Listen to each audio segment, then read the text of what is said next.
Volkswagen-ი ახალ ელექტრომობილს ქმნის. ისეთ ნაბიჯს დგამს, როგორცაც თავისი სახელი ავალდებულებს. ეს მანქანა სახალხო ელექტრომობილი უნდა გახდეს. გაისად გამოვა პოლოს ზომის ელექტრომობილი, რომელიც დაახლოებით 25,000 евро ეღირება. ხოლო 2027 წლიდან კი აი ეს ავტომობილი უნდა გამოვიდეს და მისი ფასი 20,000 евро უნდა იყოს. მისი სახელია Volkswagen ID Everyone.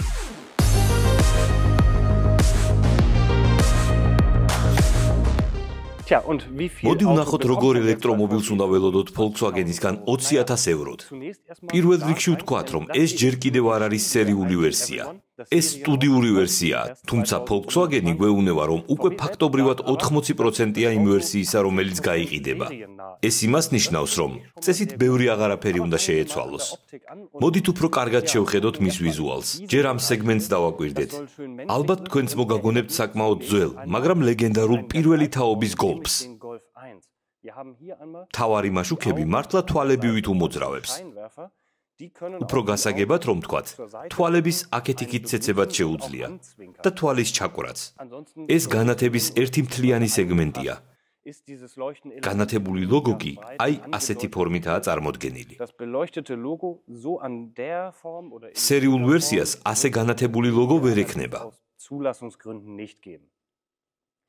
სხვა მხრივ Volkswagen-ი გვეუბნება, რომ ავტომობილის სახე მომღიმარი უნდა იყოს. რაზეც ამ ქვედა ელემენტის დიზაინი იზრუნებს. ოდნავ გვერდით გადავინაცვლოთ. აქ ასეთი დამატებითი განათების ხაზი გვაქვს, რომელიც ამავდროულად ელემენტის მდგომარეობასაც გვატყობინებს. რაც შეეხება ავტომობილის პროფილს, უნდა ითქვას, რომ დიზაინი საკმაოდ სადა და მარტივია. არ არის ბევრი კანტი. მთავარი კანტი აქ, აი ეს არის, წინა ფრთებზე, რომელიც ავტომობილის დამატებით სიგანეს გამოხატავს. ჩემი აზრით, ეს აღარ იყო საჭირო, რადგან ეს კონცეფტი ისედაც საკმაოდ განიერია. მისი სიგანე 1 მეტრი და 82 სანტიმეტრია. მით უმეტეს თუ იმას გავითვალისწინებთ, რომ ამ ავტომობილის სიგრძე მხოლოდ 3 მეტრი და 88 სანტიმეტრია. და რაკი ზომებზე გელაპარაკებით, ბარემ აქვე ვთქვათ მისი სიმაღლეც 1 მეტრი და 59 სანტიმეტრი. ეს კომპაქტური ავტომობილის შესაბამისი ზომებია.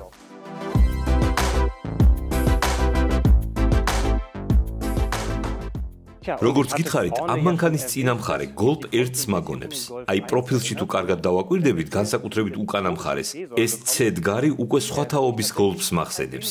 კონკრეტულად კი Golf 4-ს. ისევე როგორც ფანჯრის ეს ხაზი. აქვეა საბურავების საკმაოდ გამოწეული თაღები და 19 დიუმიანი დისკები. კარგი, ახლა უკანა მხარეს შევხედოთ. განსაკუთრებით უკანა ფარების და დაბალი ხაზის გამო პირველივე შეხედვით ვხედავ ცოტაოდენ Volkswagen Scirocco-ს. საბარგულს ჯერ ვერ ავხდით, რადგან სტუდიური მოდელია და არც აქვს. მაგრამ შემიძლია გითხრათ, რომ საბარგულის მოცულობა დაახლოებით 305 ლიტრი იქნება. სხვა მხრივ, უკანაც ასეთი ელემენტებითაა დატვირთული. როგორც წინ, მაგალითად აი ეს რეფლექტორები და ზოგადადაც, როგორც ხედავთ, ეს ავტომობილი უკნიდანაც გვიღიმის. რამდენადაც შეიძლება ამას ღიმილი ეწოდოს. კიდევ ერთი პატარა დეტალი სანამ ძრავებზე და ტექნიკურ მონაცემებზე გადავალთ. აი დიზაინის ამ ხაზზე უნდა გავამახვილოთ თქვენი ყურადღება. ამ ხაზს აეროდინამიკური ეფექტი აქვს და საკმაოდ ეფექტურად უკავშირდება შუაში განთავსებულ სტოპ მაშუქს. თუმცა ამას სხვა დამატებითი ფუნქციაც აქვს. საქმე ისაა, რომ ამ ამოწეული ელემენტის წყალობით უკანა სავარძელზე მოთავსებულ მგზავრს თავს ზემოთ მეტი სივრცე უნდა ჰქონდეს.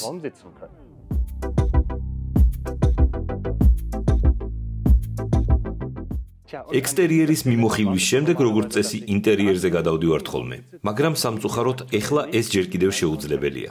როგორც გითხარით, ეს ჯერაც კონცეფტია და ნამდვილი ინტერიერი არ აქვს. თუმცა არსებობს იმის ამსახველი ფოტოები, თუ როგორი ინტერიერი აქვს ჩაფიქრებული Volkswagen-ს და ახლა სწორედ ამ ფოტოებს გაჩვენებთ. ასე დაახლოებით მაინც მიხვდებით, როგორი სალონი ექნება.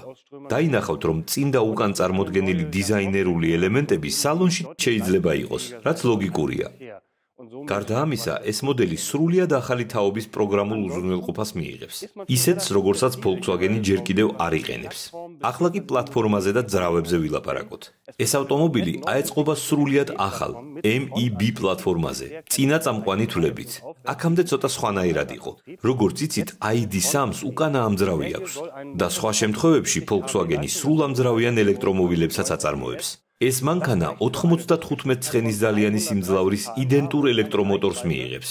მისი მაქსიმალური დასაშვების სისწრაფე 130 კმ/სთ იქნება და ერთი დამუხტვით 250 კმ-ს გაივლის.